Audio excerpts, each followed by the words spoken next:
Good afternoon, everybody. This is the Washoe County District Board of Health meeting for Thursday, January 23rd, 2020. A whole new year, a whole new decade. We're ready to roll. So, ma'am, would you call roll, please? Chair Novak. Here. Vice Chair Brown. Here. Marsha Burke-Bigler. Here. Christopher Dare. Here. Dr. Danko. Here. Oscar Delgado. Here. Tom Young. Here. We have a quorum. Thank you. Thanks, Board, for all being here. Okay, next is our pledge. Mr. Dow, could you lead us in the pledge?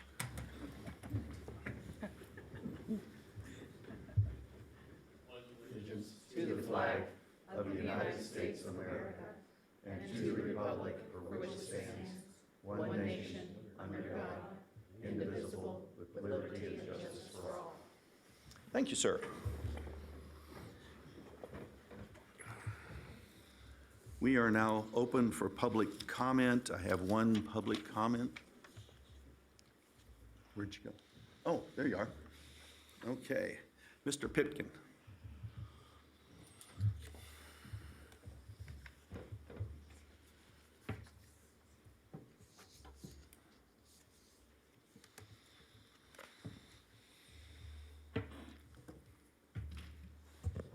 My name is Michael Pitkin. HIV is a public health matter. For 4 years, I had to make my private life public in order to address discrimination and reverse discrimination here in Reno. No person living with HIV should have their health care held hostage by religion, politics, sex, or race. I spoke up, and I have paid the price for speaking up. As a homosexual, HIV-positive, theistic Satanist, I am confronted daily. Several years ago, a Latino man at the library said to me, "Eat up."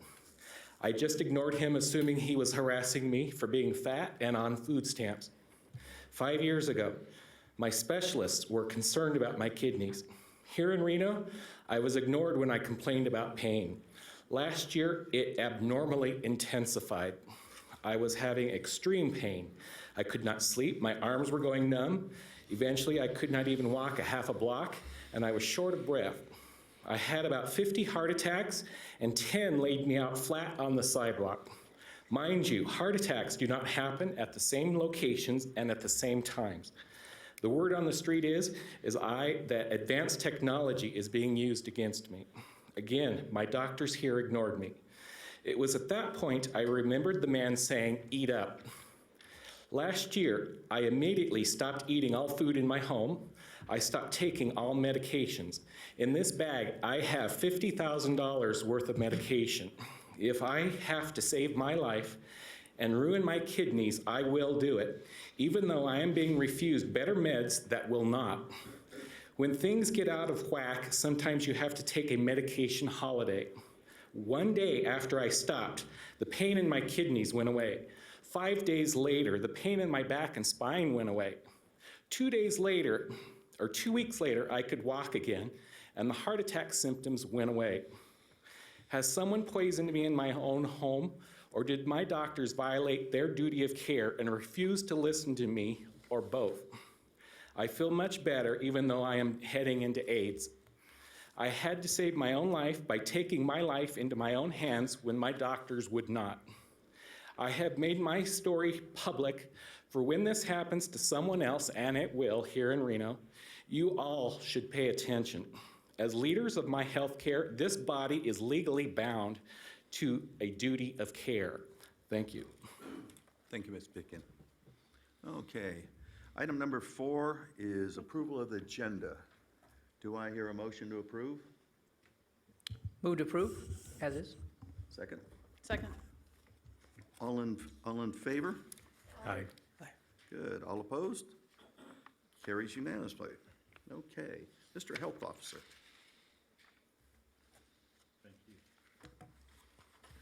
Thank you, Dr. Novak. Next, we have our recognitions, and I'd like to begin with retirements.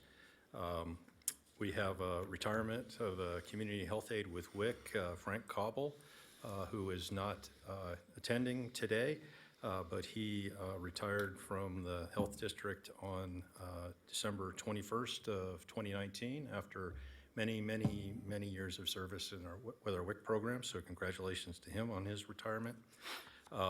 Mike Gazelle, who also I don't see here today, retired from Environmental Health Services. He was Senior Environmental Health Specialist with our underground storage tank program. He retired January 4th of 2020, 25 years of service. And Molly Diaz is here with us today. So Molly, if you could stand for a moment. We'll do some pictures at the end when we conclude our recognitions, but we do have a commemorative clock for Ms. Diaz for her 16 plus years of dedicated service to the Health District from July 28th of 2003 to the 14th of January 2020. So we're missing you already, Molly, but congratulations on your retirement.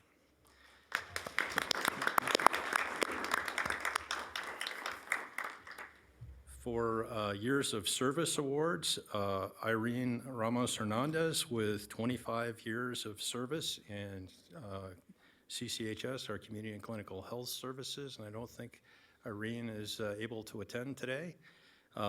We have Jessica Cabrales with 15 years of service, who's currently working as Office Support Specialist in Air Quality Management.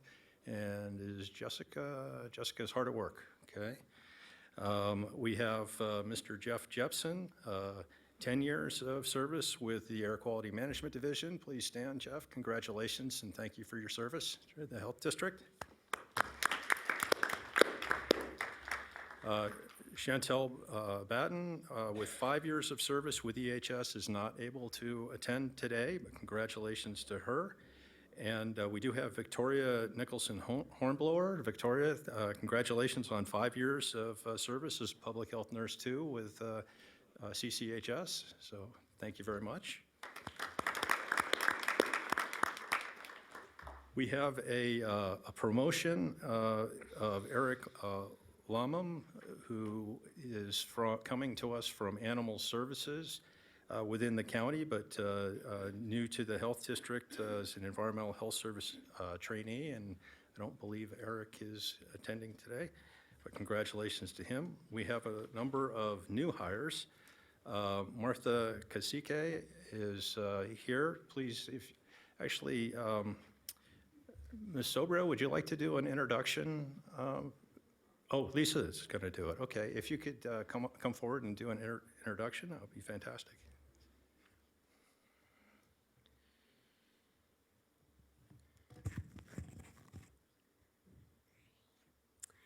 So Martha Kasike is our new Office Assistant 2 in our immunization program. She has 20 plus years of service with the district court. She has 2 grown children and enjoys reading and going to the movies and playing bunco with her friends. She's very excited about joining the Health District and the immunization team, and we're happy to have Martha. Thank you. We have several new hires for Environmental Health Services. Josh Philpott as an Environmental Health Specialist trainee.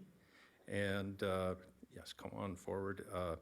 Catherine Olson, Environmental Health Services trainee.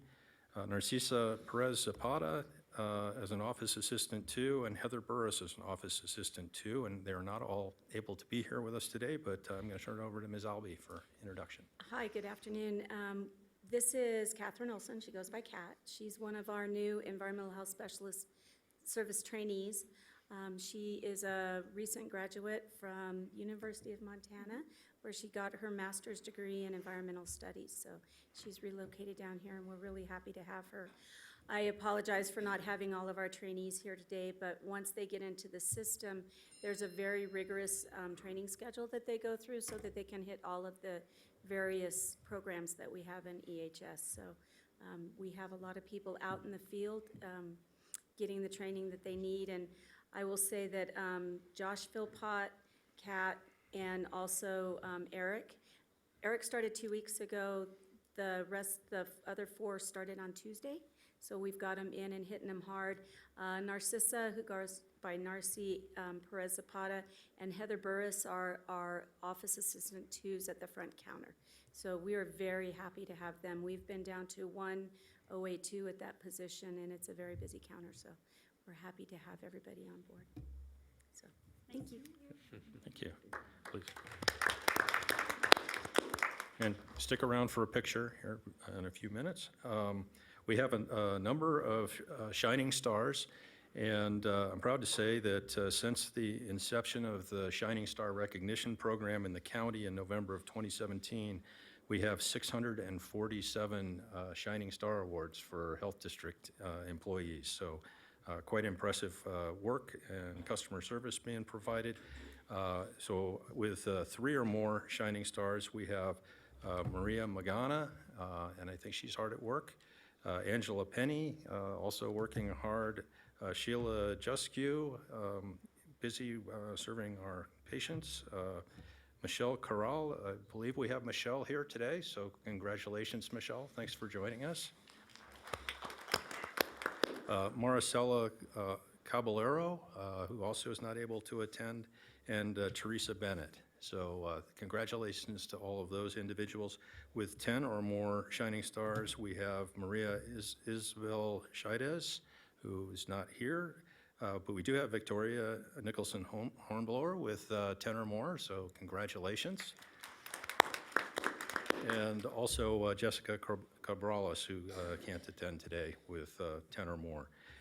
I want to spend a minute to recognize Diana Karlashak, who's in the back row, I see, because I don't think she's really into the recognition thing, but she's just too good not to recognize. For another year, she has led our successful Adopt a Family for the Holidays program with some families from the Boys and Girls Club for the Health District to help out to have a happy holiday season. And through Diana's efforts, the Health District donated $2,090, 111 items, 214 items between the funds that were raised and the items that were donated were delivered to these families. They each received a $100 gift card from Winco, and staff spent approximately 20 hours shopping, wrapping, and delivering gifts. That's on their own time. And so I really, Diana puts a tremendous amount of heart and work into this every year, and thank you so much for leading the Health District to make those families happy holidays. Thanks very much.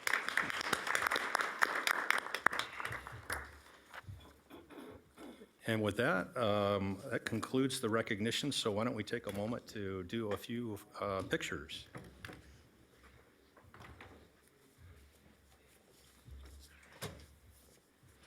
And let's start with you, Molly.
shining stars come up?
How you been, Martha? Good. How are you? Very good. Thank you. Come on in.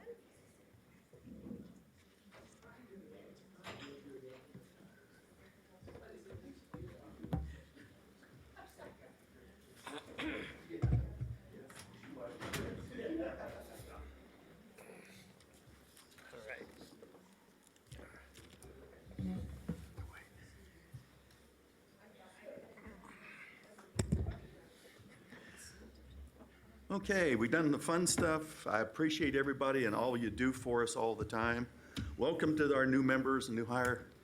It's a nice family to belong to here, so. Next item is number 6. It's our consent agenda. Are there any items that anybody wants to pull off the agenda?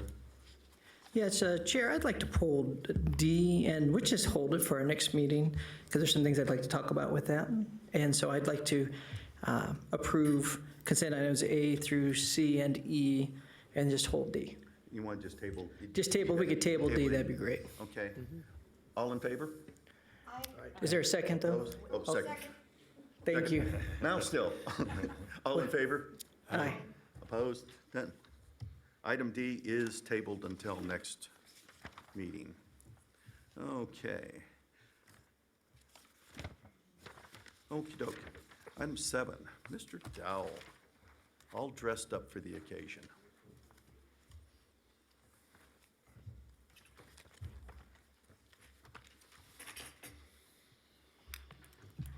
Good afternoon, Mr. Chairman, members of the board. My name is Dean Dow, for the record, President and CEO of REMSA and CareFlight. You have before you copies of November and December's compliance report for your review, and I'm available for any questions. Any questions? Make the motion Comments? to approve. So moved. Second? First and second, all in favor? Aye. Opposed? None. Okay. Also, if I could just take a minute, I'd like to introduce the gentleman to my left, Aaron Abbott, is our new Executive Director of EMS Operations. We're fortunate to bring Aaron back from California. He worked for RIMSA for many years, running our communications department, also working as a paramedic in the field and other managerial tasks for our organization. He got crazy at some point, decided he wanted to move away to California, but he went to California and became the executive director of a Joint Powers Authority Communications Center outside of Sacramento. And so now Aaron, with his return, will be overseeing all of our ground operations and our 911 communications center. So I'd like to introduce him to you, and you may see him from time to time as opposed to me in the future. Good, thank you. Welcome, Thank you, Aaron. and I'm glad to be back in Washoe County. This is my home.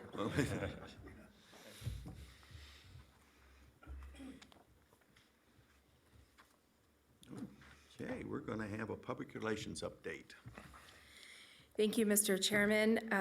Alexia Jobson, Public Affairs Manager for REMSA. For the record, you have for your review the public relations reports for November and December, and today I'll give you an update on a few of our more recent activities. REMSA continues to be a partner in initiatives to raise awareness about pedestrian safety. We participated in a joint press conference in the fall, as well as supported a recent announcement by the Washoe County School District at the Academy of Arts, Careers, and Technology, our neighbor on Edison Way, about slowing down and paying attention to pedestrians. In early December, Dean Dow participated in a statewide healthcare leader roundtable event with Nevada Business Magazine. Topics included access to care, funding, and the efficiency of delivering healthcare. REMSA participated in several stories around the holidays about staying safe during celebrations or events outside and during events that involve alcohol. Also, our special events, tactical, and communications teams received news coverage related to staffing and responses for the New Year's Eve events. Earlier this week, Colo aired a feature story on the 911 misuse campaign on which REMSA and the District Health Department partnered. The story brought to light, through the use of example phone calls, about the importance of reserving 911 for life-threatening emergencies. You can see the news story on REMSA's website under our news and updates section. And finally, we are still getting final numbers on the reach of the campaign, but the digital campaigns for the 911 misuse included Google AdWords, which had a total of 248,366 impressions and 119 clicks, and the Facebook and Instagram campaigns had a total of 767,737 impressions and 503 link clicks, so some good reach on those efforts. I'm available to answer any questions you may have about our public relations report. Any questions, comments? Very good. Thank you. Thank you very much.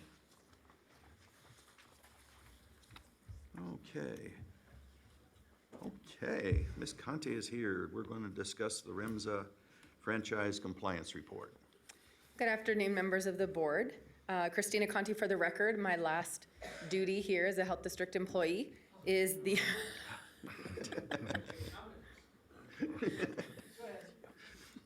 now.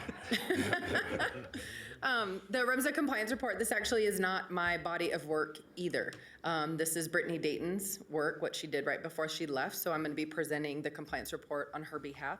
What you have in front of you is the summary. It is our recommendation that you find REMSA in compliance with the franchise agreement.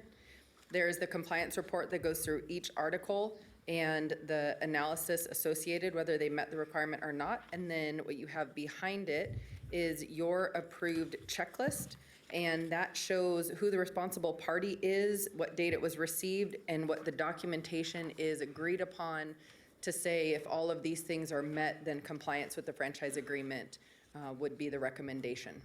So with that, I can answer any questions. Oh, and just one other thing, we have all of this in binders up in the office, so if you ever wanted to take a look at any of the attachments, they are available for your review. Any questions?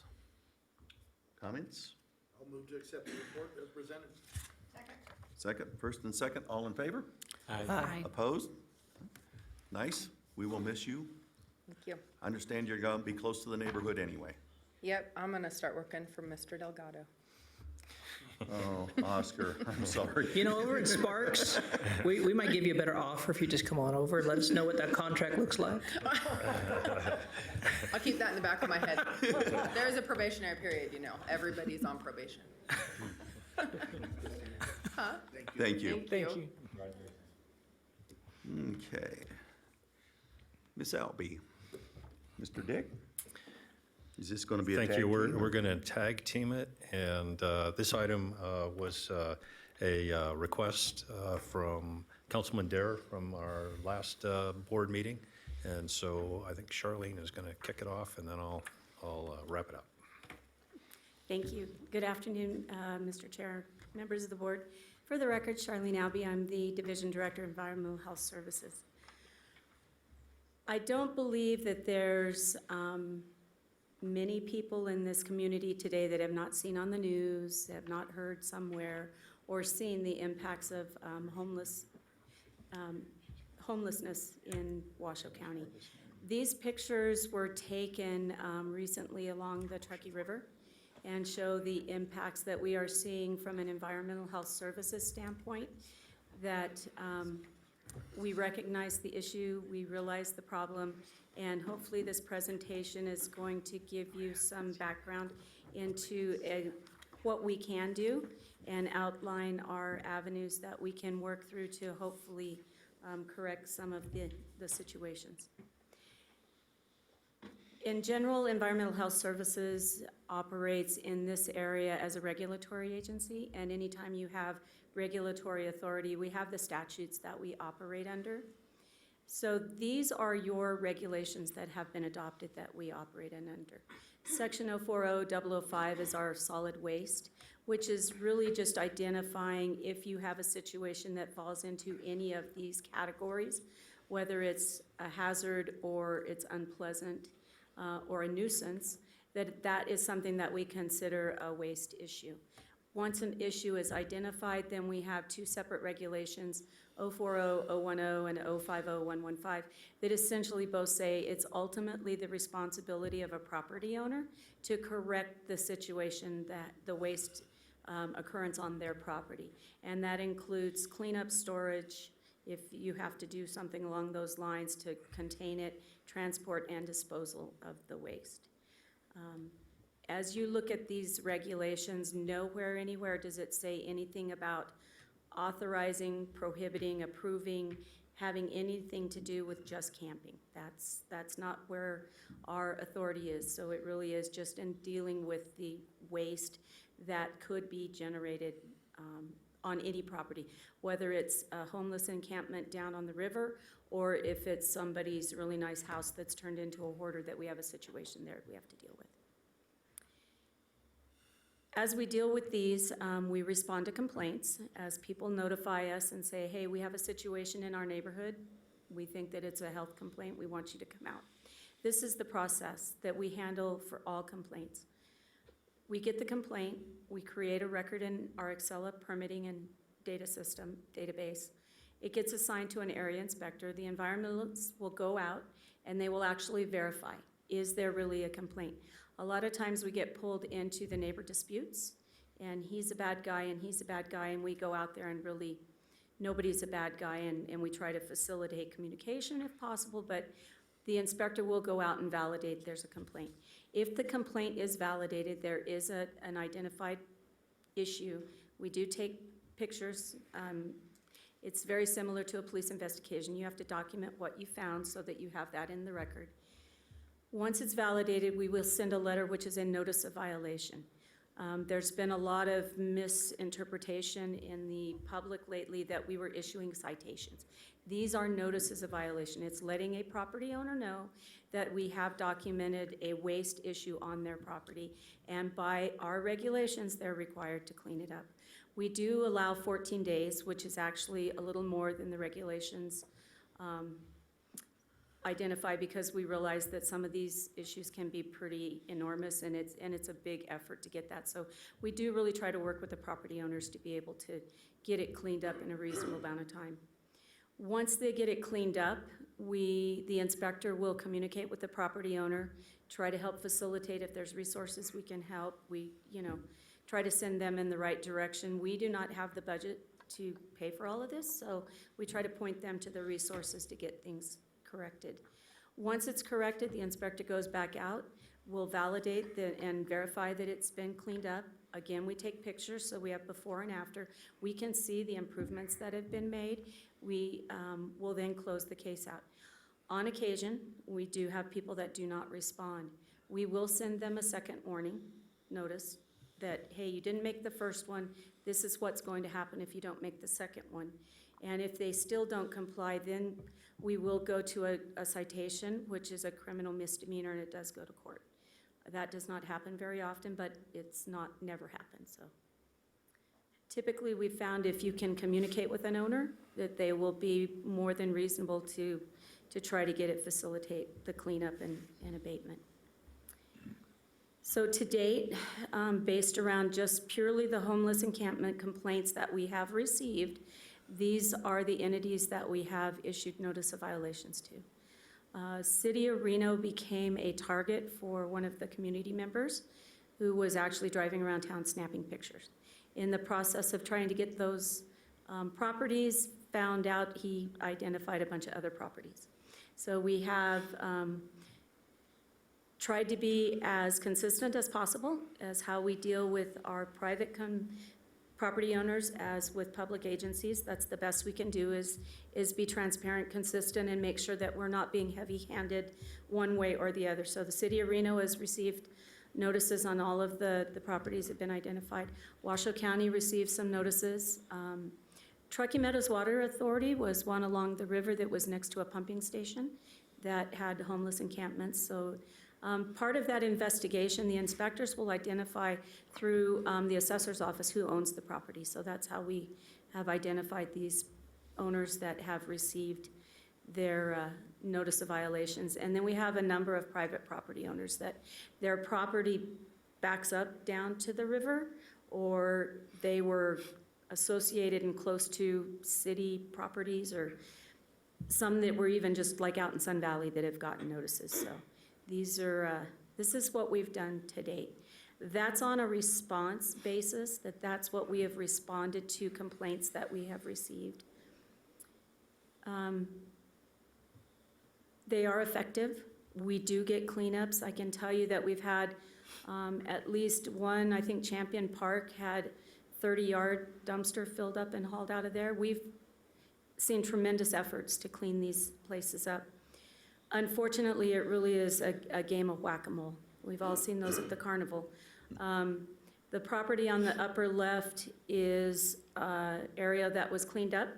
There was an extensive abatement done in there by a corporation that owns that. That was private property. And in less than a week, you can see that they moved right back in.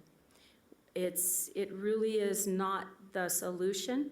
We're cleaning up and we're putting Band-Aids on individual places, but it just happens again. The picture on the right is one of our brand new ones. As we are dislocating these people, they're having to go somewhere. This is actually a location that was on the Reno-Sparks border and had never had a problem before. And the school superintendent contacted code enforcement, who contacted us to let us know this kind of popped up out of nowhere. And there were about 30 tents set up that were right next to an elementary school. The kids were walking on the sidewalk in front of all of this, and the superintendent was concerned, as they should be. There again, that's being addressed also. They have since moved. It's cleaned up, and they're now in the Paradise Park parking lot. So we're doing what we can, but it really is not a resolution to use us to solve the problem. So we will continue to respond to complaints because that's our obligation, and we will try to help as best we can. And I think that's what the rest of this presentation is going to be, on the proactive things that we can do to try to solve this problem.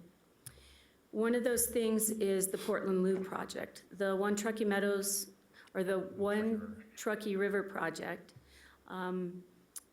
found this restroom approach that is being used in a number of cities. Portland is where it was developed, I believe. They're working with trucking with TUMWA to be able to facilitate providing restroom services along the river. This type of facility is private enough that you can go in and you can use it. It's not necessarily just for homeless. If you think about it, there's a lot of people that use the Tahoe Pyramid Bike Trail.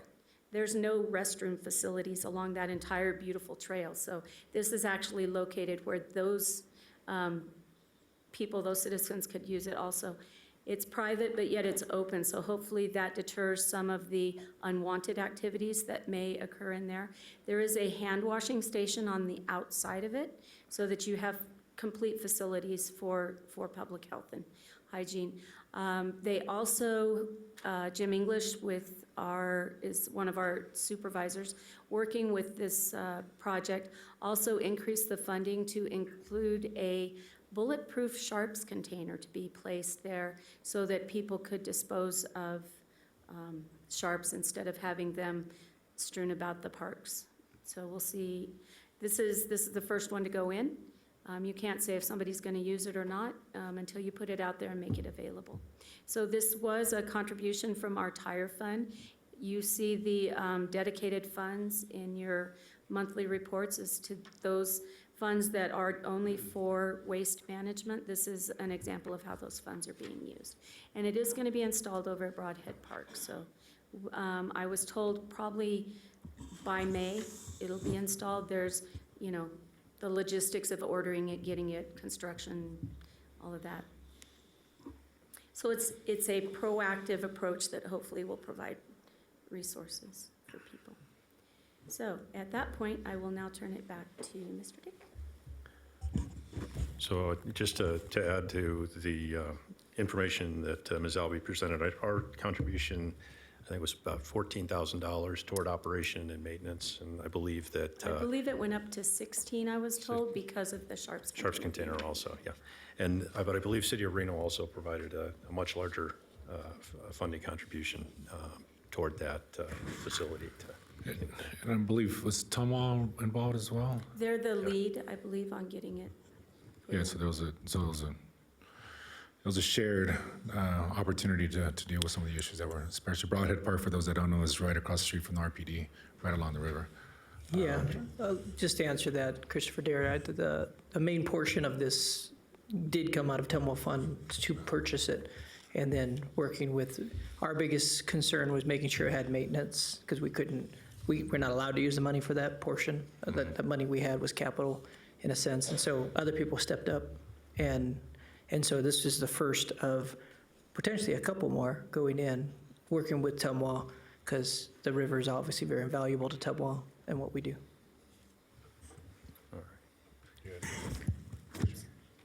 Go. Oh, So where is it? Broadhead Park, At Broadhead Park? And how many more are we looking at putting out and where? it's the first pilot. This is just the pilot to see how it works? Well, you want to ask them? So there's potential, there's talk about a couple more. One Truckee, the group One Truckee River, Yes. probably would like 10 of them, truthfully, because they believe in, and no, wrong, I do believe that could potential. Some of the concerns that we are watching is some of the past concerns that when we had bathrooms in for a time and they did not go well, and some of the things we had to do, even to the place where I believe some of them were taken out. We do believe this particular one. The style? The style, and then also I think our community, we're in a different place than we were then. And I think how we're thinking and how we're functioning and working together, everything from our regional police approach on the river, just everything is going to be a bit different. And it becomes really important also, we'd say, just because we have bikers that we give out trail maps to people. If there's no bathroom along that river, that's just we're just a recipe for an issue. So anyway, with that said, but where exactly, that's still in the works. And part of it, it's really wise to watch what this one does and make sure that we learn from ourselves if there's something we need to do. Well, they're great. That's a great idea. I've actually seen them in other cities, and they appear to work well in other cities. So I would think that's a really good approach for us. But the other thing that I think is really important is trash cans.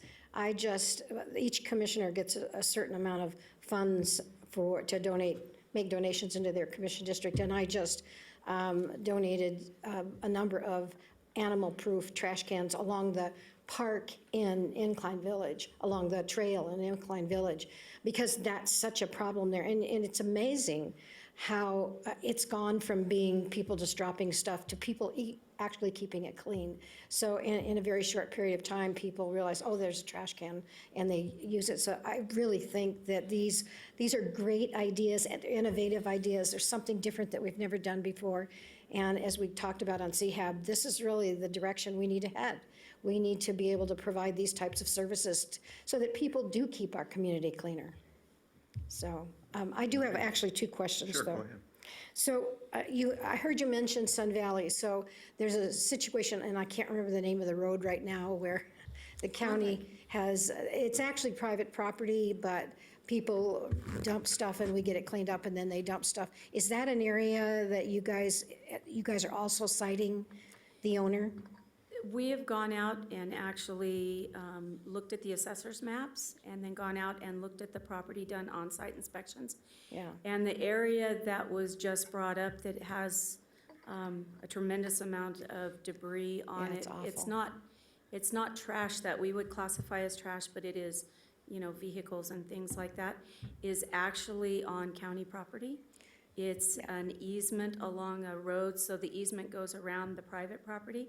There was not a speck of anything that was on the private property. It is truly county property, and we are working with the, That's because they picked it up and moved it onto our property.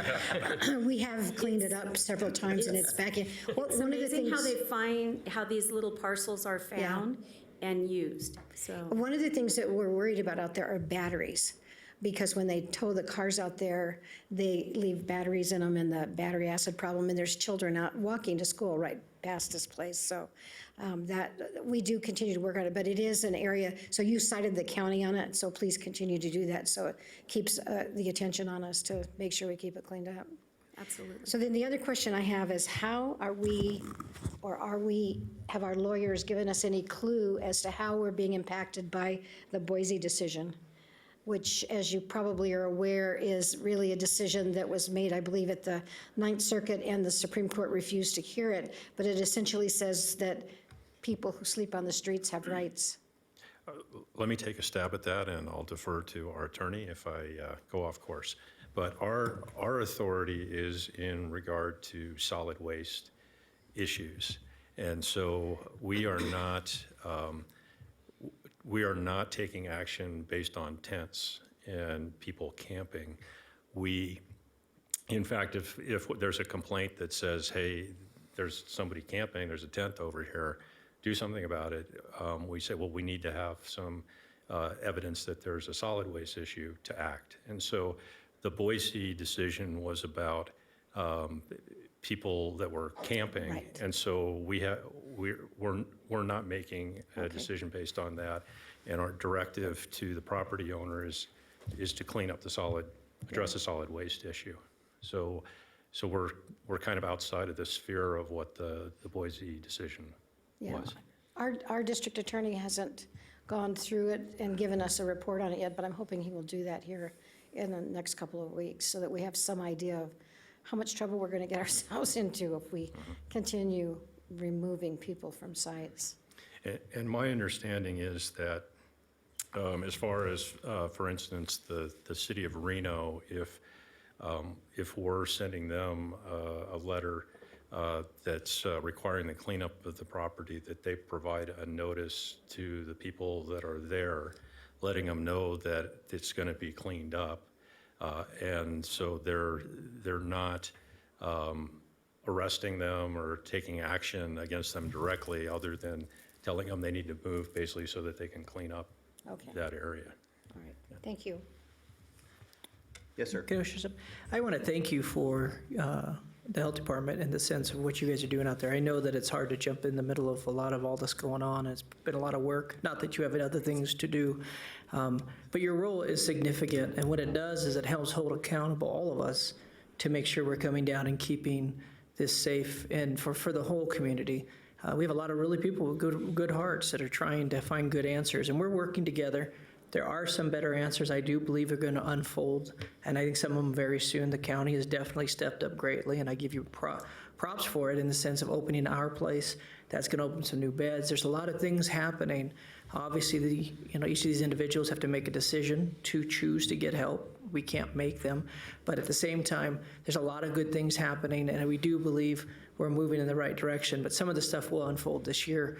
But it's really important that every one of us in our roles do our responsibility. So as a health district, I think it's so important that we continue to do our part and say, no, this cannot be, because it really helps keep everybody, even soft-hearted, on track, saying, no, we have to make sure we're taking care of this and this.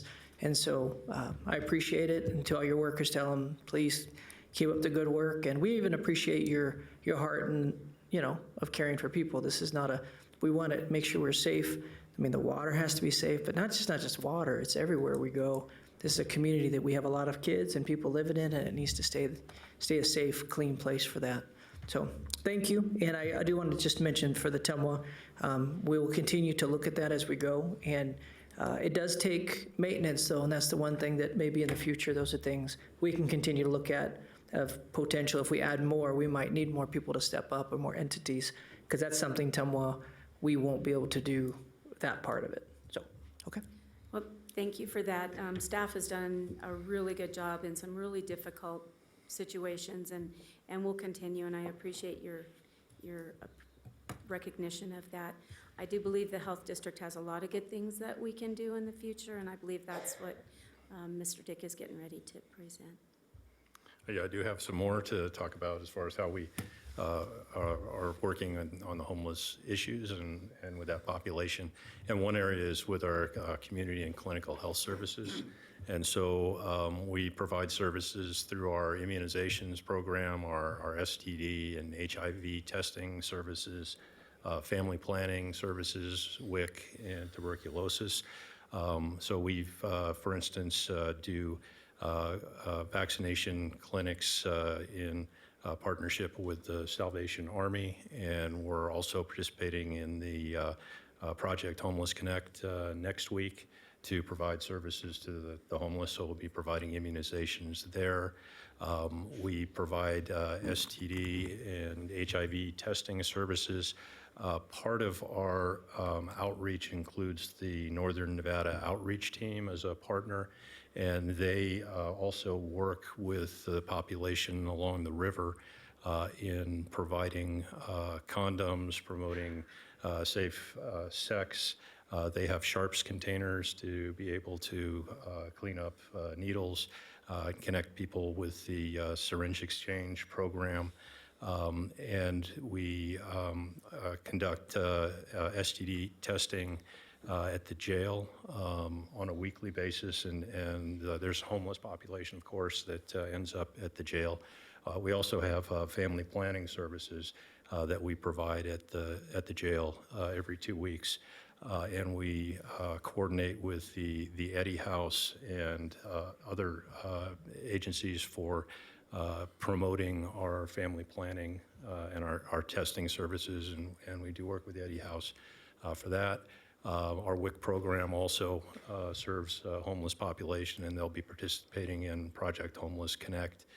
We work with the shelter on tuberculosis screening for the individuals that show up there, so that we get appropriate referrals if it looks like somebody may be symptomatic that's utilizing those services. So that's kind of a brief overview. I don't know, Ms. Latras, is there anything? Good to go? Okay. Let's go to the next slide then. So through our community health needs assessment, we also identify needs in the community. So when we conducted the latest needs assessment and worked on our community health improvement plan back in 2018, we identified housing and homelessness as a priority, behavioral health, and physical activity and nutrition. So those are the 3 priority areas that we address through our community health improvement plan. It's a community plan. The intention is, how do we bring together partners from the community to work together around these issues? And so some of the initiatives that we have in our CHIP is that we're engaged with the Eddy House for youth homelessness. And the Eddy House provides a drop-in center for youth aged 12 to 24.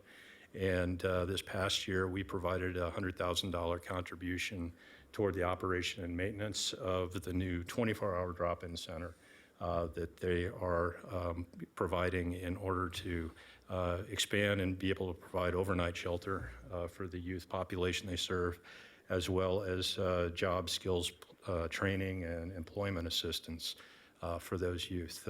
Fortunately, the Pennington Foundation this past year offered a matching grant for this, so we were able to basically double our money with this contribution.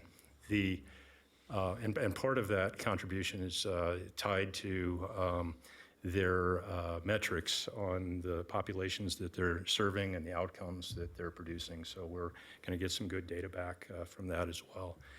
We participate with the Reno Area Alliance for the Homeless, which is the Housing and Urban Development, the HUD Continuum of Care organization.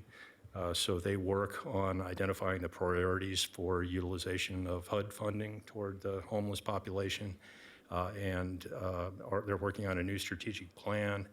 And they also conduct the point-in-time homeless count, which is coming up at the end of the month. So Katrina Peters actually had joined the leadership council of that organization, and then the Human Services Agency stole her away from us, but we're continuing to participate in RAW, and we'll be engaged with them. Next slide, please.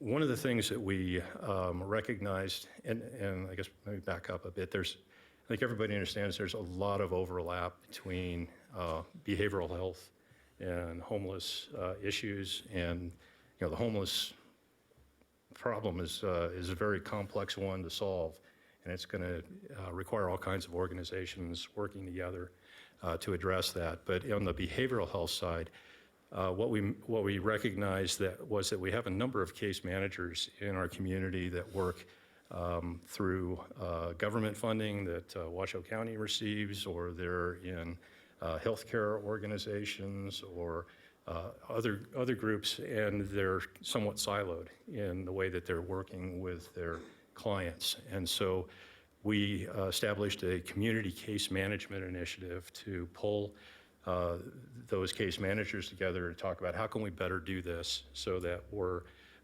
better serving the clients that we want to, and we're leveraging each other in that service delivery. And so we've implemented a Good Grid project. Good Grid is a software platform that's available free of charge for us because they're working with the state under a contract with them for child support services, and they happen to have this feature that allows case managers to be able to use this web-based platform to connect each other and make referrals for clients, and to track where clients are receiving services, if they're showing up, when there's a handoff, those types of things. And the other thing that this is useful for is when clients end up at the emergency department or they end up at the jail, and it's a way that they don't fall through the cracks and get lost in the system. Now they can be identified, and through this software, their case managers can be contacted, and they can connect and stay connected with those clients to provide those services. So we're piloting this right now in a phase 1 implementation, and we'll continue to expand it. Human Services Agency is jumped right in and have partnered in helping to lead this initiative in the community. And then we also have a peer recovery support service component of our community health improvement plan, which recognizes the value of peers in helping with recovery, and in this case focused on people that have had substance misuse problems, to be able to help others that have substance misuse issues. So we provided $40,000 to the Foundation for Recovery to support outreach efforts to educate organizations about peer support services and to try to get them more engaged in delivering services that way, but also providing peer support recovery services to patients that present at the emergency department with drug overdoses. So next slide. Another initiative that we had in our community health improvement plan was the regional strategy for housing affordability. And so, of course, we have a homelessness problem, but we also have a problem with availability of housing for people to be in. And we have people in our community on low incomes or fixed incomes that are being forced out the bottom of our available housing infrastructure as prices go up. So we have developed a regional strategy for housing affordability. I've talked with you about this before. It's now a completed strategy. We partner with Truckee Meadows Regional Planning Agency, Enterprise Community Partners, leading national expert in affordable housing, developed this plan, and it's ready to be implemented, and we're eager to see the cities and the county move forward with that tool to provide more, not only low-income affordable housing, but workforce housing and housing across the spectrum that we need in the community. And then a couple of other things that were in the Community Health Implementation Plan that we supported in the legislature that were successful were the Senator Ratty's bill for transferable tax credits for affordable housing, which provides $10 million a year over the next 4 years to increase our affordable housing stock. And then an expansion of the state Medicaid program under 1915I. So under Medicaid, you cannot provide funding for housing homeless people, but there is funding available to be reimbursed for services that are provided to the severely mentally ill. And so this is what 1915I does.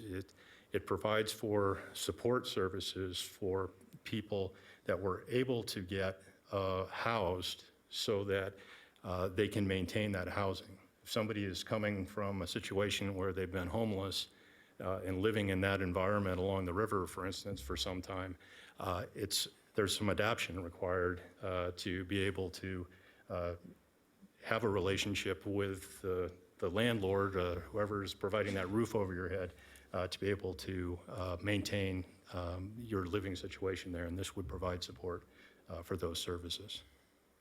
Next slide. So I'm also involved with the Washoe Regional Behavioral Health Policy Board.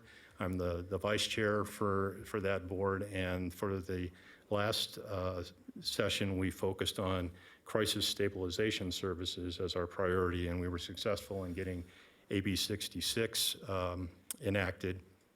And this provides for the regulations and licensing structure for short-term psychiatric hospitals that make crisis stabilization services reimbursable and provides market conditions that would allow these facilities to be established. This is part of the Crisis Now model for delivering behavioral health services.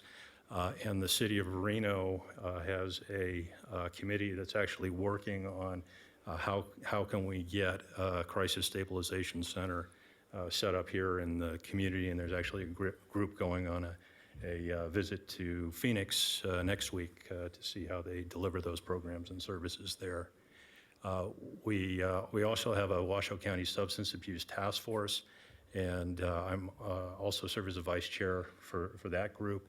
And in this past April, we did a Community Coalition Accelerator event, which was to help bring organizations throughout the community together to talk about how we can be more effective and work around substance misuse issues. And out of that, we have some initiatives moving forward in support of the peer recovery services, as well as SBIRT, screening, brief intervention, and referral to treatment. We just completed a survey of who's using screening tools, which ones they're using, and what we're hoping we can move toward is having some uniformity. There's a lot of different screening tools out there, And can we agree on a tool that we can use throughout the community instead of having a bunch of people using different tools and not really understanding what the results are across the spectrum of those different tools. And so that's my overview of kind of the different areas that we're engaged in. But there's a lot more work than this that needs to occur. The health district is really, we're not a direct service provider for the most part for the homeless issues. But we're in a position where we recognize that this is a significant issue that has public health impacts beyond just the sanitation issues around those encampments. And we are in a position, we feel, where we can help bring people together to look for solutions and how we can achieve solutions for those issues that are being presented. Any questions, comments?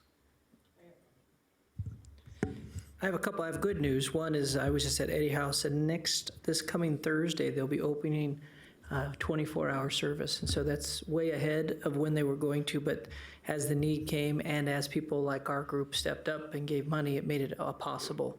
So awesome, fantastic, and they'll start moving forward rather quickly. We do see at large when it comes to homeless population and finding help, we do believe that age group and our veterans are probably our most open to seeing things move forward quickly. And so it's a great place to focus, but we are trying to look at the whole picture and how do we help the best. And so that's part of it. And then I do want to thank you for the good grid warm handoff. That's really what we're trying to help do across the board.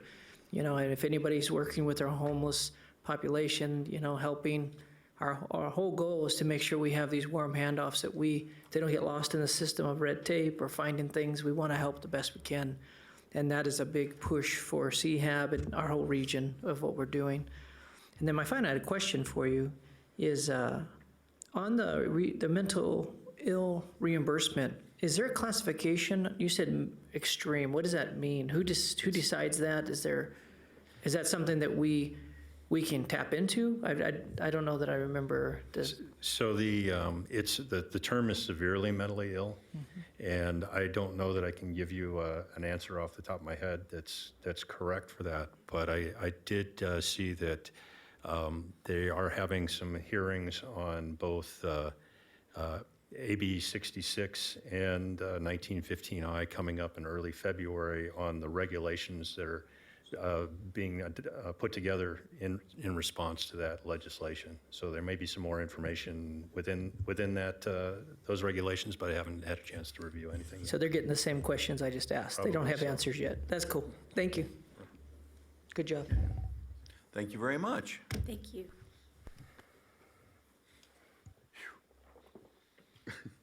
Good.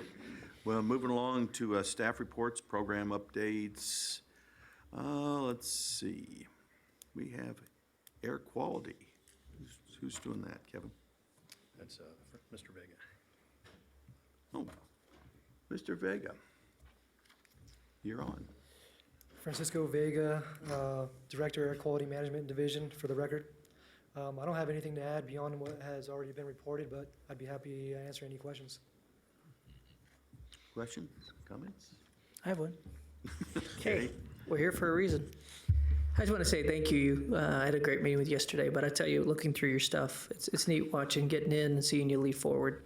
So thank you very much. Appreciate it. Appreciate it. So we expect another perfect year, too? Or good year, air quality? That's the goal. Absolutely. Good. Okay. Thank you, sir. Ms. Lutritz. Always a lot going on with you. Lisa Lottridge, Division Director for Community and Clinical Health Services. And I just wanted to add to my report that Jen Howell was on Face the State this last weekend, and she spoke about sexually transmitted diseases and the increased rates of chlamydia, gonorrhea, and syphilis in Washoe County. So if you get a chance to take a look at that. And then last night we had our teacher orientation for the Wolfpack Coaches Challenge, and we'll be kicking off that program in February with elementary schools. And that's all I have to add. I'm happy to answer any questions. Questions, comments? Good. Thank you. Well, thank you. Okay. Ms. Albee.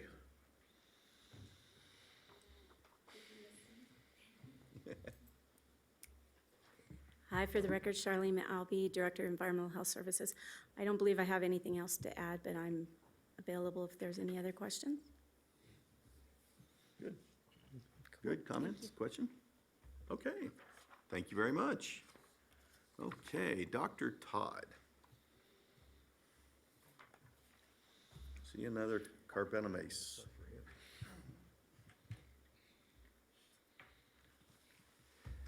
Good afternoon, Randall Todd for the record. And just a couple of things I wanted to draw your attention to. In our written report, there's the second item is norovirus outbreak. This was a sizable outbreak at one of our local resort properties. There were actually it was two different outbreaks, but there were a total of 111 persons who met the case definition. And we did get laboratory confirmation of two different types of norovirus. The resort responded well to our recommendations for control, and so that appears to be over now. For influenza, I wasn't going to talk too much about this, but my colleague mentioned the Face the State thing where one of her staff had to talk about sexually transmitted diseases. I was on the same show, only I was there to talk about flu, and I think that went relatively well. Not on the list at all, but worth mentioning because it's been in the news a lot, coronavirus.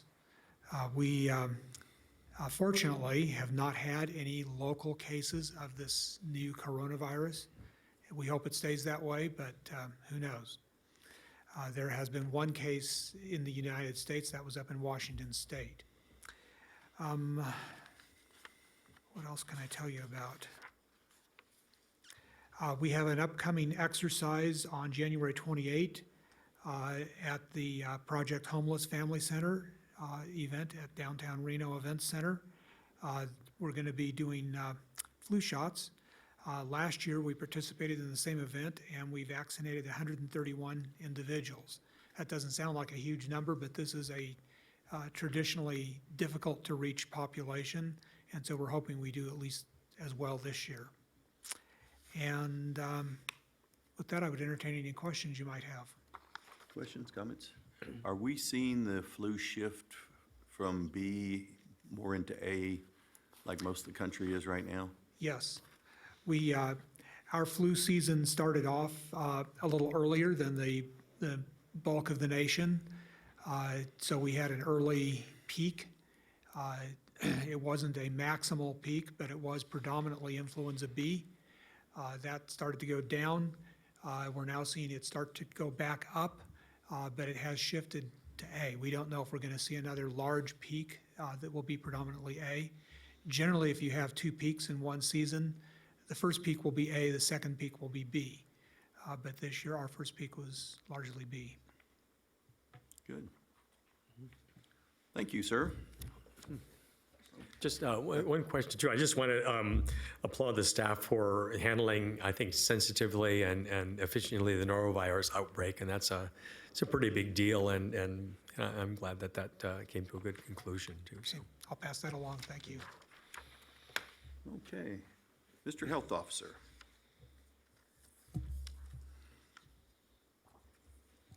Thank you, Mr. Chair.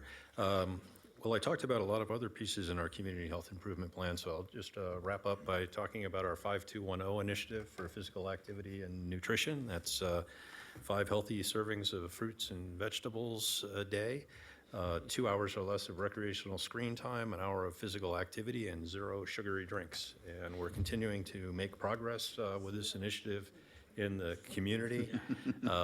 We have been working with the Washoe County School District. They've been very cooperative with us, and So they have identified 5 elementary schools for piloting the rollout of 5210 this spring.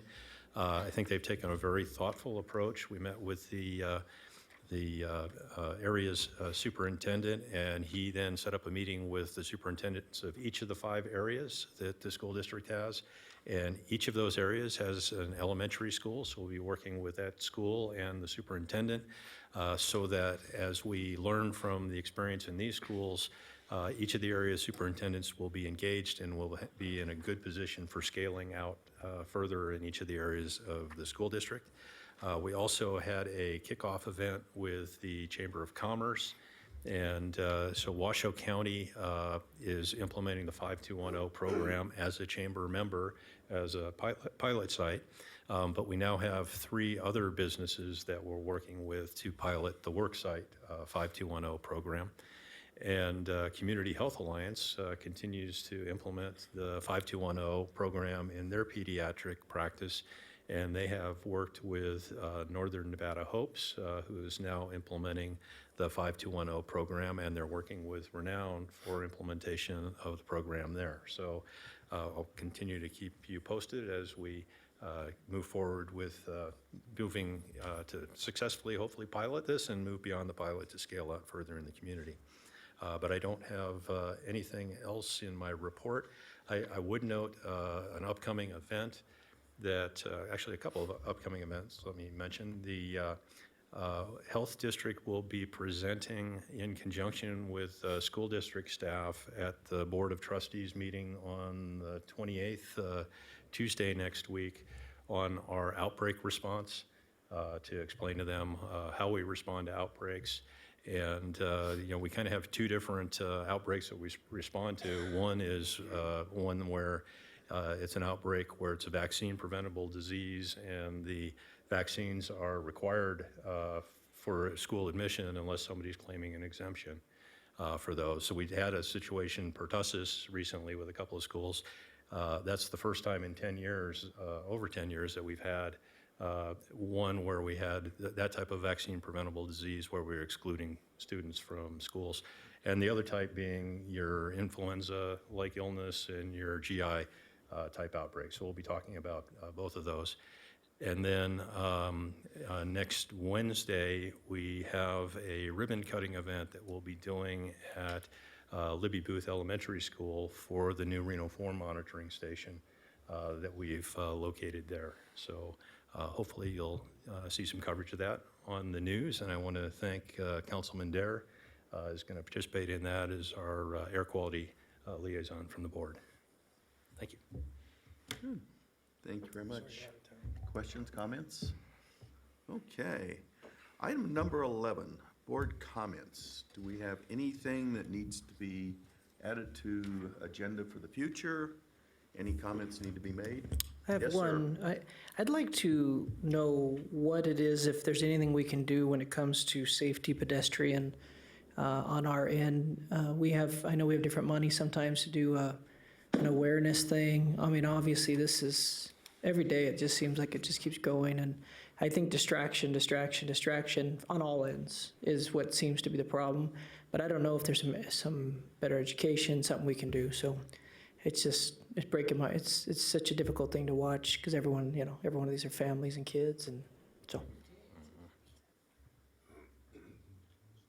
Any other comments?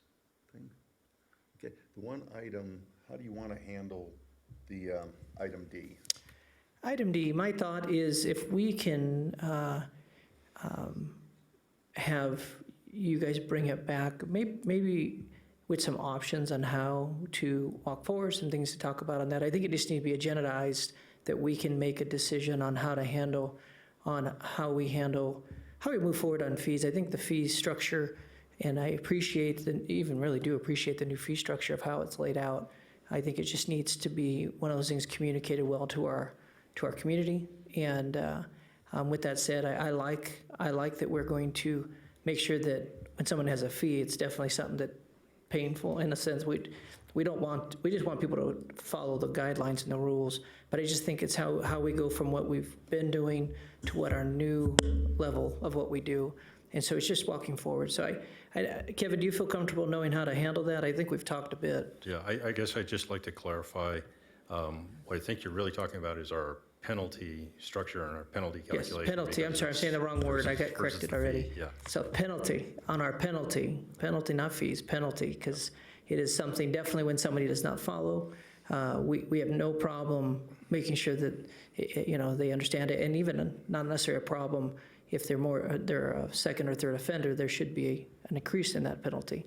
That's not the thing. But do you feel like comfortable to know what to bring back to us? I feel like I have a good understanding of what you're looking for, Councilman Dare, and if I get confused about it, I'll be in touch with you. Thank you, I appreciate it. Good. Anything else for the good of the group? I want to thank the board for everybody being here and participating in a new year. Especially want to thank our whole health department for doing a heck of a job. And some of our jobs, as Ms. Albee has noticed, are not always fun, not always easy, and very complicated where it's hard to even see an end to where we're doing. So I want to thank everybody and all our employees for doing a good job. And I will take a motion to adjourn. All in favor? Aye. We're adjourned. Thank you all.